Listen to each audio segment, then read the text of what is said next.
Amén. La palabra de hoy, la palabra que les tengo para compartir el día de hoy, muchos de ustedes saben que, hace ya 15 días, y no vamos a estar lloriqueando por eso, pero pues no tenemos pastor, estamos sin pastor, aunque yo le estoy predicando aquí, pero en general, en la iglesia, no hay un pastor. Por eso pensé que sería pertinente hablarles sobre cómo actuó la iglesia en el principio,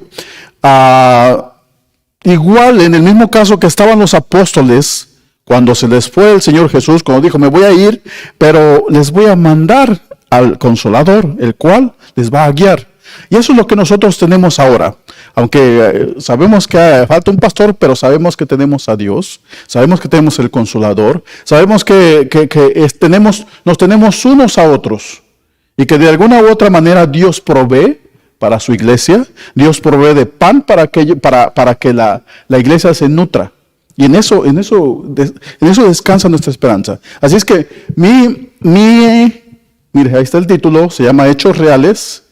Le quería, no quería que sonara así como un show de televisión, como casos de la vida real, no quería así, pero Hechos Reales es lo que es el libro de los Hechos. Mi escritura está en Hechos 1, del 1 al 5. Y dice, por título, la promesa del Espíritu Santo. Hechos 1, del 1 al 5. Espero un momentito para que lo carguen en su teléfono. Hechos 1, 1 al 5. Y dice así. En el primer tratado, Teófilo, hablé acerca de todas las cosas que Jesús comenzó a hacer y a enseñar, hasta el día en que fue recibido arriba, después de haber dado mandamiento por el Espíritu Santo a los apóstoles que había escogido, a quienes también después de haber padecido se presentó vivo con muchas pruebas indubitables, apareciéndoles durante 40 días y hablándoles acerca del reino de Dios. Y estando juntos, les mandó que no se fueran de Jerusalén, sino que esperaran la promesa del Padre, la cual les dijo, oísteis de mí, porque Juan ciertamente bautizó con agua, mas vosotros seréis bautizados con el Espíritu Santo en no muchos días. Esta es la palabra de Dios, y como ya oramos, vamos a continuar. Ahora, déjeme decirle algo acerca de este libro de los Hechos. Este libro de los Hechos, el autor del libro de los Hechos, es un discípulo que se llamaba Lucas. ¿Y por qué debemos estudiar este libro? Bueno, sabemos que en nuestros días es de vital importancia documentar lo que sucede el día a día. Todos los días hay noticias, todos los días hay algo que apuntar. Inclusive, me supongo que usted en su vida diaria, siempre que le sale un buen guisado, las amas de casa, siempre lo apuntan para que al otro día les salga de esa misma manera o les salga mejor. Entonces siempre llevamos récord o llevamos una escritura de lo que hacemos o debemos de tratar. Sabemos que es de vital importancia llevar esas escrituras, tanto individual y colectivamente. Hoy tenemos una amplia manera de recibir información y de alguna manera todo queda registrado para que en las siguientes generaciones tenga un conocimiento de todo lo que nosotros hemos pasado, de toda la historia. Y aunque en la antigüedad no era así, no era de esta misma manera como hoy, no tenían las mismas herramientas que tenemos hoy, como lo son las redes sociales, ni noticieros, ni nada como llevar un registro bien detallado, como ahora lo tenemos, como ahora estamos muy sofisticados, pero Dios se encargó en ese tiempo de los apóstoles a hombres inspirados, como en el caso de este discípulo Lucas, para plasmar en este libro de los Hechos de los Apóstoles todo con respecto a la iglesia que estaba recién nacida o que estaba en sus primeros días. Así que de este libro de los Hechos podemos decir que es posterior a los Evangelios, que precisamente este libro es un libro histórico. Es un libro histórico que fue inspirado por el Espíritu Santo. Este libro de los Hechos funciona como un puente entre los Evangelios y la historia de la iglesia de Jesucristo. Nos cuenta el inicio y la expansión de todo lo que es el cristianismo, así como lo conocemos el día de hoy. Además, este libro nos hace que tengamos una mayor comprensión con todas las demás epístolas del apóstol, que el apóstol o que los demás discípulos y apóstoles escribieran, ya que sin este libro, todas las demás epístolas serían incomprensibles algunas, o no tan comprensibles como lo son ahora. Si ustedes se dan cuenta, por ejemplo, en el libro de Romanos o 1 y 2 de Corintios, los colosenses siempre hacen referencia a todo lo que pasó en el libro de los Hechos. Dios usó este libro de una manera muy coordinada para darnos a enterar a nosotros cómo Él iba obrando en la vida de aquellos hombres, y no solamente eso, sino que también a nosotros.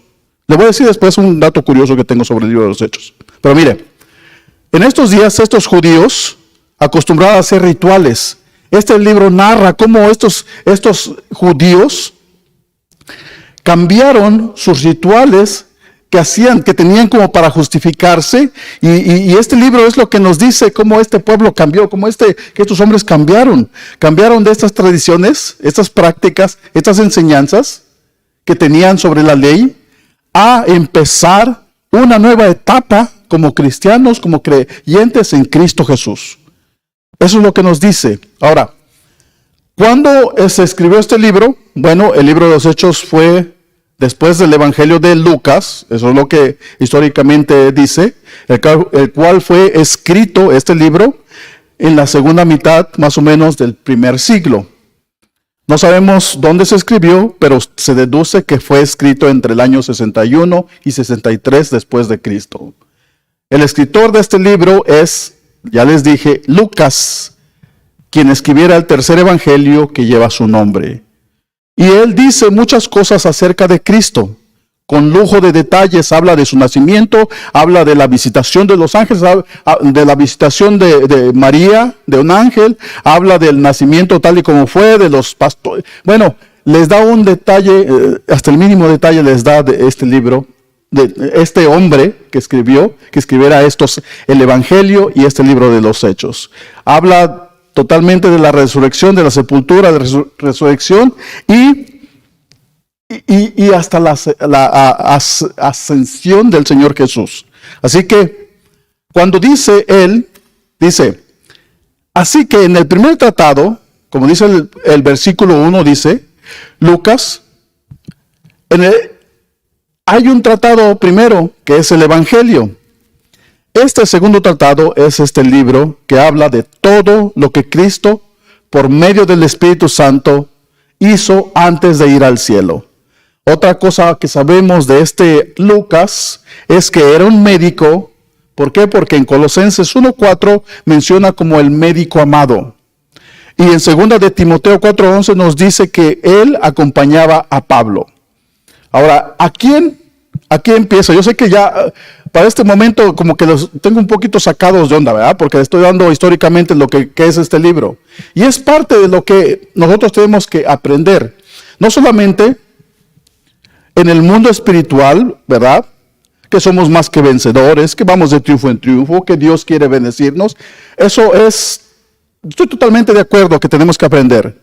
Pero otra cosa que nosotros tenemos que saber es cómo es que Dios ha obrado en la vida, no solamente de todo, desde el principio, desde el Génesis hasta Apocalipsis. Esa es la historia que Dios nos narra y que quiere que sepamos y que tengamos esa seguridad de que la promesa que Él nos dijo, que nunca nos va a dejar y nunca nos va a desamparar, es real y que está vigente. Así que, después de esta introducción, quiero decirles a quién fue el destinatario de este libro. Bueno, Lucas escribió este libro de los Hechos a un hombre llamado Teófilo. Él dice, en el versículo 1, dice, en el primer tratado, oh Teófilo, hablé acerca de todas las cosas que Jesús comenzó a hacer y a enseñar. Cuando Lucas menciona el primer tratado, se refiere al Evangelio de Lucas. Esto se debe saber que hay 4 evangelios: Mateo, Marcos, Lucas y Juan. Así que este libro también este segundo libro está dedicado a Teófilo, para que Teófilo conozca la verdad de las cosas en las cuales han sido enseñado. Esto sugiere por deducción que Teófilo era un discípulo, era un aprendiz, pero no sabemos casi nada de este hombre, no sabemos casi nada de él. Ahora, usted como yo, hasta ahorita creo que tiene algunas dudas y se estará preguntando, ¿quién es este mentado Teófilo? Que no se menciona más que en este libro de los Hechos. Este nombre, Teófilo, le voy a decir el significado, significa amigo de Dios o significa el amado de Dios. Teos quiere decir Dios y filos significa amigo o querido o amado. Teos, ese es el nombre que se le da a Dios como la teología, el estudio de Dios, ¿verdad? Los teólogos son estudiosos de Dios. Filos es una amistad, un amor. ¿Usted sabe cómo Filadelfia? Es amor, amor fraternal. Filos, ese es el amor de Dios. Lucas lo llama excelentísimo Teófilo. Excelentísimo se puede referir a un estatus de este hombre como llamaría usted a un congresista, a un senador honorable. Bueno, que sabemos que a veces no tienen mucho de honorables, pero sí se les llama, ¿no? O como un juez. Bueno, no, esa es mi opinión, ¿no? Ahora, o simplemente puede reflejar la opinión de Lucas hacia este hombre que se llama Teófilo. No sabemos por qué Lucas dedicó estos dos libros a este hombre, pero podría haber sido que Teófilo apoyara de una manera a este ministerio, lo que estaba haciendo Lucas. Podría ser que hubiera sido su amigo íntimo o algo así. Pero hay algunas dudas acerca de este personaje. Así que, y aquí es donde no se ponen de acuerdo los estudiosos que analizan este libro y que analizan este nombre.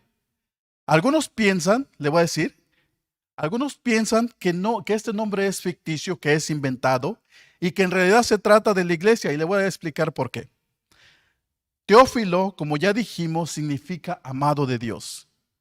Y algunos estudiosos creen que por lo tanto no es una persona, sino que Teófilo se refiere a la iglesia, que son los amados de Dios. ¿Me entiende? Así que nosotros podríamos entender que ya sea que haya sido a este Teófilo al que se le ha dedicado este libro, que haya sido un personaje distinguido, o ya sea que se esté hablando de la iglesia de aquel tiempo, y por consiguiente está hablando de la iglesia también de nuestro tiempo, la iglesia que somos nosotros. Así que sea cualquier cosa, ninguna de las dos cosas que estamos diciendo, ninguna de las dos opciones debe de ser como para un debate, pero creo que bien podríamos aplicarlo a nuestras vidas, ¿no? Así que, tomando en cuenta esta información que les acabo de dar, dígale a su vecino, dígale a su vecino que este libro de los Hechos del Espíritu Santo está escrito para ti, está dedicado para ti, Teófilo, y para ti, Teófila, ¿no? Dígale, es para ti, Teófila. La palabra de Dios es para ti, Teófila, y es para ti, Teófilo. ¿Por qué? Porque son amados de Dios. El propósito que fue hecho este libro, que fue escrito, sabemos que toda la palabra de Dios es inspirada por Dios. Y dice que es para educar, para redarguir, para enseñar. ¿Por qué me pongo a decir palabras que no puedo pronunciar bien, verdad? Pero a veces se me atoran. Bueno, el propósito es documentar los primeros pasos de la difusión del Evangelio de Jesucristo y el modo en que el Espíritu Santo de Dios impulsara al crecimiento de la iglesia. Esto fue ya primero en Jerusalén, en Judea, en Samaria y hasta el último rincón de la tierra, que somos nosotros, lo que estamos viviendo. Ahora, déjenme darle mi humilde opinión aquí. Para mí debería de ser, o debería llamarse, este libro no se debería llamar de los apóstoles, sino se debería llamar el libro de los Hechos del Espíritu Santo. Porque de aquí en adelante, todo lo que sucede después de este día, después de que Cristo partió al cielo, usted se dará cuenta que tiene que ver con lo que hizo el Espíritu Santo. Todo lo que viene posterior a Cristo es obra únicamente del Espíritu Santo de Dios. Así que Él fue el que convirtió a todos aquellos apóstoles. Usted sabe, esos apóstoles que fueron bien cobardes, que tuvieron ellos que huir después de que el maestro fue arrestado, pero que después, cuando recibieron la promesa del Espíritu Santo, y es de lo que vamos a hablar la siguiente semana, estos hombres cambiaron totalmente, radicalmente. Fueron feroces defensores del Evangelio, feroces defensores de la salvación por gracia y por medio de la fe que es. Y ellos ofrendaron su vida por la fe que es en Cristo Jesús, hasta la muerte. Esto lo hicieron ellos hasta el punto de ofrecer su vida. Imagínense, después de ser temerosos, ya que no les importaba nada. Bueno, los primeros capítulos de este libro, quiero que sepa que cuentan la vida del apóstol Pedro. Y la segunda parte de este libro nos narra todo con respecto al ministerio del apóstol Pablo, desde que fuera Pablo un feroz perseguidor de la iglesia, hasta los últimos días, preso en una fría y húmeda celda romana, que fue cuando escribiera las cartas de la iglesia, las cartas a las iglesias, antes de él ser ejecutado por causa de defender el Evangelio de Dios. Así que, hermanos míos, si hay algo que tengamos que aprender en el día de hoy acerca de este maravilloso libro de los Hechos, es la persistencia, escúchame bien, es la persistencia que Dios tuvo hacia estos discípulos que fueron escogidos. Y quiero hacer una pausa aquí para decirle, mire, dice que fueron escogidos por Él. Así es que cuando yo pienso que la Biblia habla continuamente de la elección que Dios hizo. Dice, Dios me los trajo, Dios me los dio. Habla de Dios escogiendo a su pueblo. Así es que debe de ser un privilegio para nosotros. Si estamos hoy en día escuchando la palabra de Dios, es porque Dios vio algo en nosotros.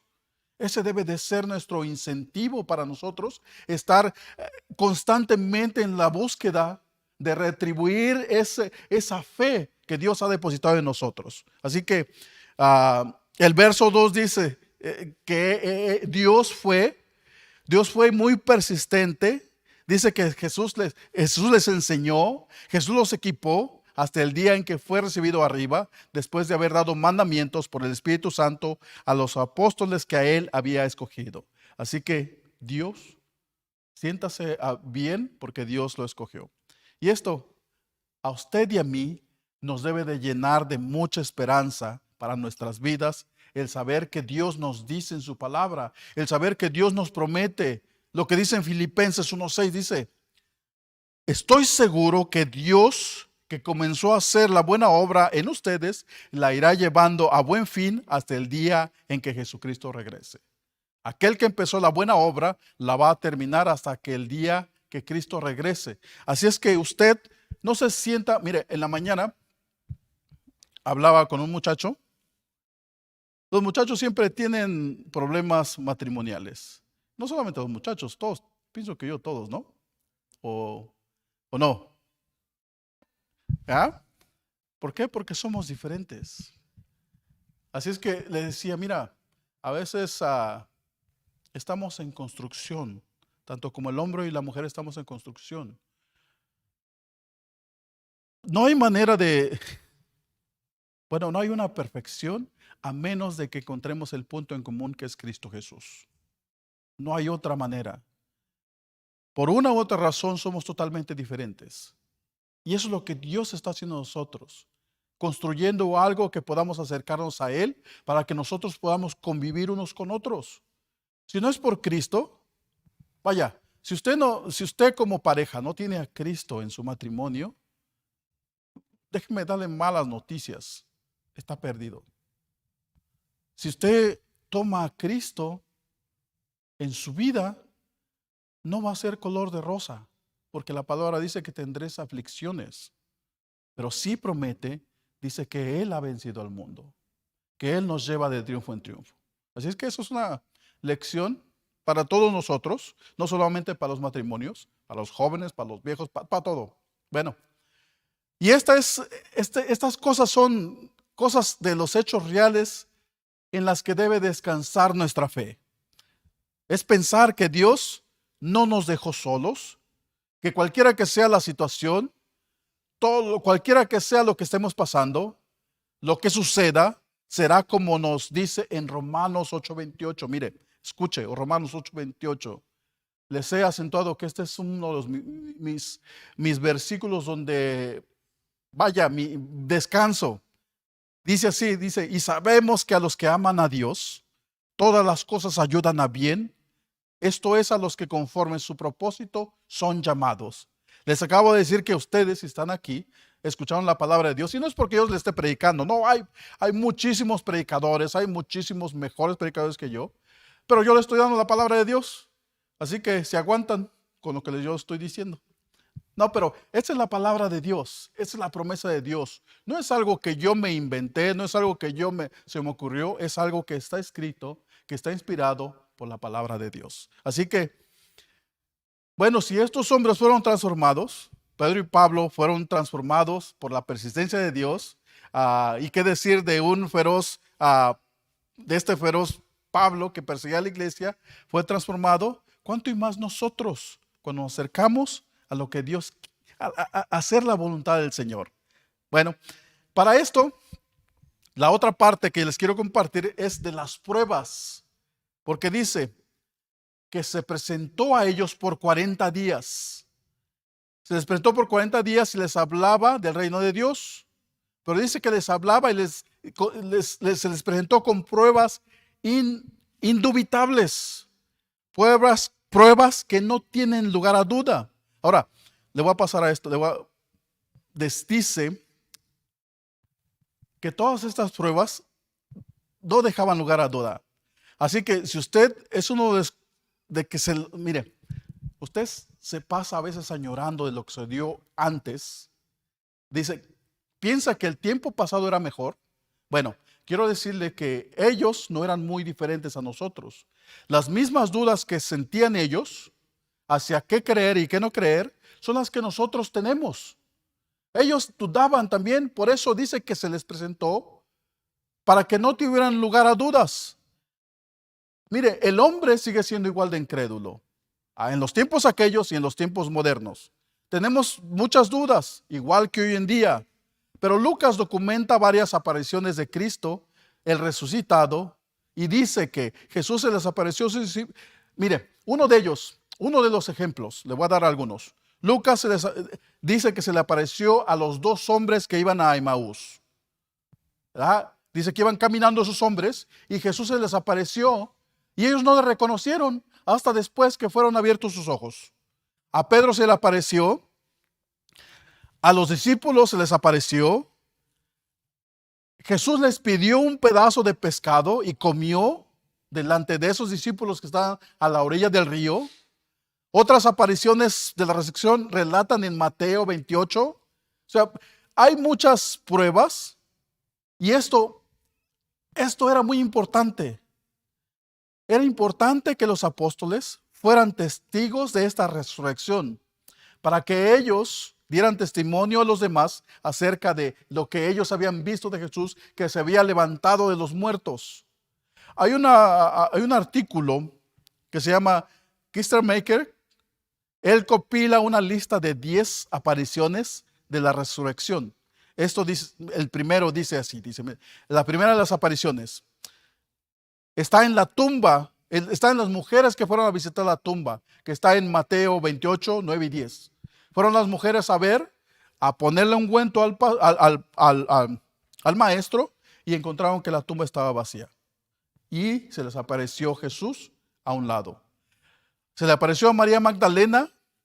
El primer día de la semana dice que apareció primeramente a María Magdalena, de la cual había echado 7 demonios. El tercero es los 2 hombres que caminaban en Emaús, lo que ya les dije, se les apareció en camino y partieron el pan y les compartía la palabra de Dios. Y entonces fue cuando sus ojos fueron abiertos.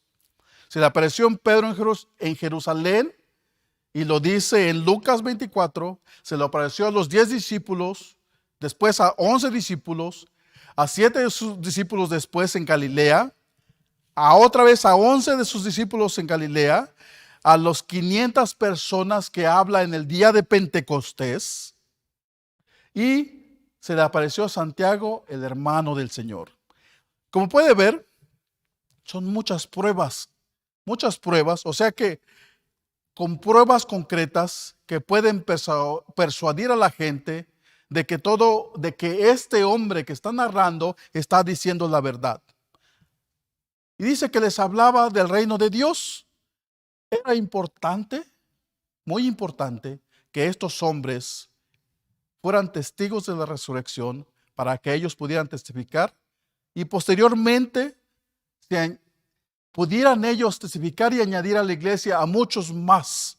Mire, hoy vivimos en tiempos de mucha incertidumbre, ¿no? De muchas dudas, tiempos los cuales no sabemos en qué debemos de creer y en quién debemos de creer. Hay muchas corrientes que nos llevan, pero este libro de los Hechos, aunque nos da referencias de todo lo que hicieron estos hombres de Dios, con la ayuda del Espíritu Santo, y nos narra el maravilloso trabajo de Dios, que Dios les encomendó a ellos, pero tenemos que este libro no tiene una conclusión, no termina. Y esto es lo curioso, mire, lo que pasó en este libro no tiene conclusión y se queda como en un final pendiente, pero esta es mi opinión, creo que Dios lo hizo de una manera intencional. Y te diré por qué. Te diré por qué creo de esta manera. Porque creo que aún el trabajo del Espíritu Santo, aún el trabajo que Dios está haciendo y continuando en su iglesia, está hoy vigente en nuestros días. Está contigo y conmigo. El Señor no paró de trabajar. El Señor no paró de edificar la iglesia, porque dice que algún día nos presentaremos tú y yo como la novia de Dios, sin mancha y sin arrugas. ¿No? Y ese día es el que tenemos que esperar. Por eso no hay una conclusión, no hay un final, porque hasta hoy, el Espíritu Santo de Dios está continuando una obra en nosotros. Por eso te digo que estamos inconclusos. Dios está aún trabajando, Dios está edificándonos, Dios aún nos está preparando. ¿Para qué? Solamente Él lo sabe.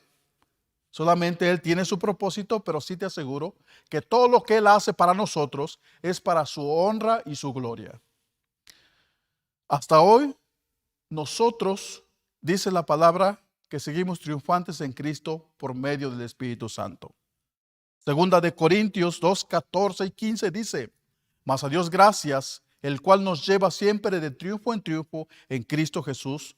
Por medio de nosotros se manifiesta en todo lugar el olor a su conocimiento, porque para Dios somos gratos olor de Cristo en los que se salvan. Y esos son ustedes, y esos somos nosotros, los que se salvan por medio del sacrificio del Señor Jesús. Así que déjeme concluir. Quería darles esta referencia de este libro porque vamos a estar hablando de él, vamos a estar hablando de la promesa, vamos a estar hablando de la obra del Espíritu Santo, vamos a estar hablando de los retos que ellos confrontaron. Pero mire, déjeme darle estas 5 cosas por último para que la recuerde usted. Y eso es para nuestra historia. Este libro es prueba de que Dios nos ha dejado su palabra. Este autor Lucas narró lo que fue inspirado por el Espíritu Santo. ¿Por qué? Porque la palabra de Dios, dice el Salmo 119:5, dice: lámpara es a mis pies tu palabra y lumbrera a mi camino. Este libro, con los testimonios de hombres y mujeres que son reales, que tuvieron los mismos defectos, los cuales tenemos todos nosotros, pero que la gran diferencia entre ellos y nosotros la hace únicamente el Espíritu Santo de Dios, quien nos capacita para llevar a cabo toda encomienda de dar testimonio de la salvación de Dios. El destinatario a quien va dirigida esta palabra, como ya dijimos, está dirigida a un individuo que se llama Teófilo. que es un amado de Dios o un amado por Dios. Y eso es lo que somos nosotros, usted y yo. Usted, pueblo de Dios. Usted ha sido escogido de entre muchos. Usted es amado de Dios. Así es que no puede eludir la responsabilidad de que este libro fue escrito para usted también. A usted y a mí son enviados estos mensajes de parte de Dios, mi querido Teófilo y mi querida Teófila. Así que el propósito de este libro, el propósito para aquellos apóstoles era dar el testimonio de que Dios resucitó, de que Cristo resucitó, de que Él fue crucificado y trajo como consecuencia perdón de pecados, trajo justificación y trajo vida eterna para nosotros, para todos. Y para nosotros es tener la seguridad de que sus promesas son fieles y verdaderas, que Él aún está obrando en nuestras vidas y que sigue transformando a su pueblo, a su voluntad. Que la obra que Él empezó en nosotros, la va a terminar hasta el día de Jesucristo. Así es que yo sé que muchos de nosotros estamos agobiados por nuestros familiares, por nuestros hijos, por nuestros hermanos. Dios tiene un destino para todos ellos. El hermano Diego hacía una pregunta, decía, ¿a cuántos de ustedes le ha dicho a su hermano de la salvación de Cristo? ¿A cuántos ha traído a Cristo? Y yo digo que eso uno debe de preguntarse diariamente. ¿De veras lo que uno recibe sirve para uno mismo o sirve para uno dar, alentar a otra persona y traerlos a los pies de Cristo? ¿Para qué nosotros estamos recibiendo esta palabra? Bueno, si creemos que la palabra de Dios nos inspira, debe inspirarnos a que otros puedan recibir de los mismos beneficios que nosotros hemos recibido. ¿Y cuáles son las pruebas que nosotros podemos mostrar? Bueno, tenemos que mostrar esta verdad. Así como los apóstoles y la enorme cantidad de discípulos, ellos tenían algo en común.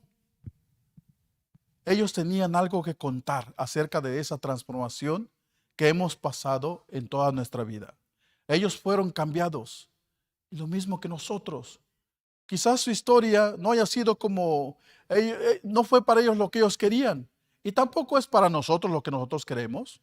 A veces tenemos algunos deseos, tenemos anhelos, esperamos una promesa, esperamos que sea de una manera que nosotros esperamos, pero déjeme decirle, usted tiene la garantía de que si está en Dios, va a ser como Dios mejor lo quiere para usted. Y lo que Él quiere para nosotros es mucho mejor que lo que nosotros queremos para nosotros mismos. Porque Él dice, mire, en el Salmo 139 dice, oh Jehová, tú me has examinado y me has conocido. Tú has conocido mi sentarme y mi levantarme. Has entendido desde lejos mis pensamientos. Has escudriñado mi corazón y mi andar y mi reposo, y todos mis caminos te son conocidos. Así es que, ¿quién más que el Señor y quién más que Dios sabe lo que nosotros necesitamos y queremos? Él sabe nuestro principio y nuestro fin. Dios ha escrito sobre su vida, la vida de usted. Él sabe todos sus caminos. Él sabe dónde fallaste, en qué momento fallaste, y sabe también en la manera que te vas a levantar. Así es que Job dice, si tú de mañana buscares a Dios y rogases al Todopoderoso, si fueres limpio y recto ciertamente, luego se despertará por ti y hasta prospera la morada de tu justicia. Aunque tu principio haya sido pequeño, tu postrer estado será muy grande. Esa es la promesa de Dios que tiene en nosotros. Y este libro debe de ser un incentivo para nosotros esperar en Dios, para nosotros guardar lo que dice Él que tengamos que hacer. Nos pide esperar, nos pide ser pacientes. Vamos a ser pacientes, vamos a esperar en Cristo Jesús. Amén. Amén. Inclinen su rostro, vamos a orar. Señor, te damos gracias por la palabra que tú nos das. Señor, toda palabra es es digna de recibirse en nuestro corazón, Padre. ¿Por qué? Porque por ella aprendemos lo que tú nos has dejado. ¿Cómo es que has obrado a través de las vidas de nuestros antepasados? Y Señor, nosotros también tenemos una historia que contar. Nosotros también tenemos hechos que decir, porque tu Espíritu Santo ha estado obrando entre nosotros. Lo cual, Señor, te damos las gracias por todo lo que tú has hecho, Señor. Hemos escuchado testimonios de cómo tú has obrado entre nosotros, Señor, y esto no se queda aquí. Tú sigues obrando, tú sigues cambiando nuestras vidas, tú sigues renovándonos, tú nos sigues llevando de gloria en gloria en Cristo Jesús, Señor. Y tu promesa es de que lo que empezaste en nuestra vida, tú lo vas a terminar hasta el momento en que estemos contigo. Por eso te damos honra y gloria por todo lo que tú haces, maravilloso Jesús. Te lo pedimos, Señor. Gracias. Gracias en tu santo nombre. Amén y amén.